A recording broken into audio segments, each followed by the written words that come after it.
দক্ষিণবঙ্গে আজ সোমবার থেকে কমবে বৃষ্টির পরিমাণ। তবে আজ খুব হালকা বৃষ্টির সম্ভাবনা রয়েছে ঝাড়গ্রাম, পশ্চিম মেদিনীপুর, পূর্ব মেদিনীপুর, বীরভূম, মুর্শিদাবাদ এবং নদিয়া জেলার কিছু অংশে। তবে আগামী 23শে এপ্রিল বৃহস্পতিবার থেকে দক্ষিণবঙ্গে আবারও বৃষ্টির সম্ভাবনা বাড়বে। তো উত্তর পূর্ব বাংলাদেশ ও অসম সংলগ্ন এলাকায় রয়েছে একটি ঘূর্ণাবর্ত। পূর্ব পশ্চিম অক্ষরেখা উত্তরপ্রদেশ থেকে উত্তর পূর্ব ভারতের মণিপুর পর্যন্ত বিস্তৃত। এটি বিহার এবং উত্তরবঙ্গের উপর দিয়ে গিয়েছে।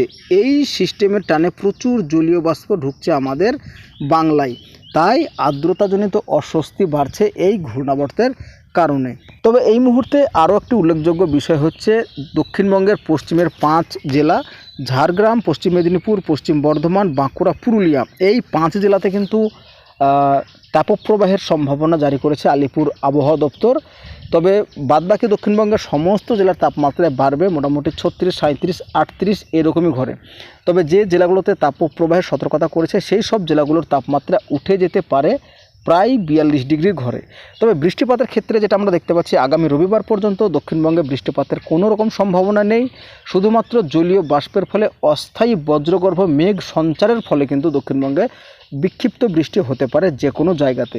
তবে যে বৃষ্টিটা হবে সেই বৃষ্টির জন্য কিন্তু তাপমাত্রা কমার কোনো রকম লক্ষণ নেই, বরঞ্চ ওই বৃষ্টিপাতের ফলে তাপমাত্রা বা মাটির আর্দ্রতাজনিত অস্বস্তি বেড়ে গিয়ে আরও ঘাড়মাক্ত পরিবেশ তৈরি করবে।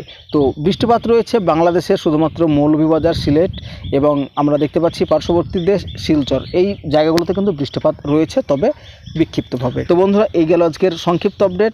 কোথা থেকে দেখলেন অবশ্যই কিন্তু কমেন্টে জানাবেন। তো দেখা হচ্ছে পরবর্তী আপডেটে। হ্যাঁ, যারা নতুন এসেছেন আমার চ্যানেলে ভিডিও দেখতে, তারা অবশ্যই চ্যানেলটিকে সাবস্ক্রাইব করে বেল আইকনটি প্রেস করে দেবেন।